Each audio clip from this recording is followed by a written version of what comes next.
This is Chat the Great. I wanted to ask you, like, what are the differences between like American and British music industry?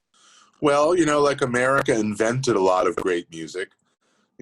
Black Americans invented essentially all of rock and roll and pop music, and British then did it better. And as far as me, like when I was a kid, besides all those alternative bands like the Smiths and Depeche Mode that I loved, but the rock royalty.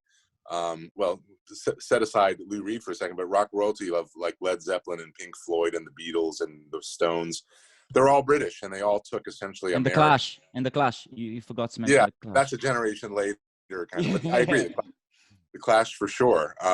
But those bands, all British bands that took sort of like American art forms and took them to a much higher level that American bands couldn't exactly, and just did it in a really clever, innovative way. And so, the British bands are just much more sort of, I've always found like more clever in their interpretation of art, and Americans are a little bit more straightforward with things, but have a lot of like unique inspiration. But it's hard to say like a blanket statement, of course, right? But certainly in Black music, the whether you're talking about from Prince to Marvin Gaye to to modern day hip hop, like that's where American music is unmatched around the world.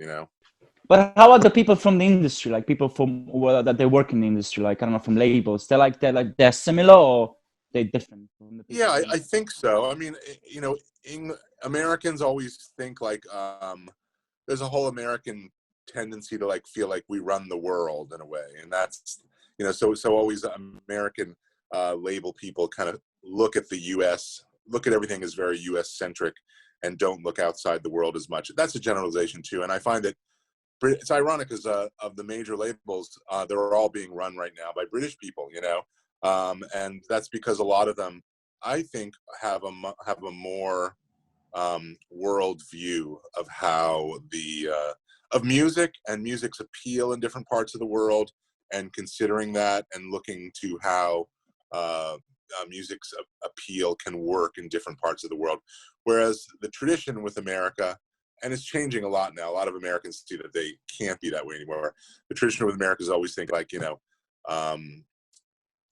if we're big in America, of course we're going to be big everywhere. That was just the attitude. And you can't really think of it like that anymore, because it's really a big world out there now. You have to think about China and India and Russia and places that in the record business, like we couldn't make any money for 30 or 40 years until the last few years of streaming, because now we're actually making money from China when there was no respect for intellectual property in those countries. You couldn't.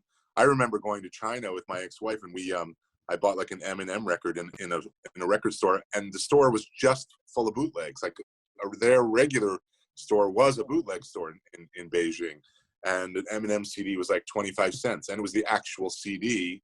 Wow. Just burns of it. It was like a kind of a derivative quality, but that was the business. There was no legitimate business. And now with streaming, with Tencent and some of these companies that are like the Spotify of China, of India, like it's a real business now, and you have to think about that. A couple of our more like electronic records for Antifragile have done. We've been really fortunate. They've done really well in some of these far-flung places in the world that you would never think of usually.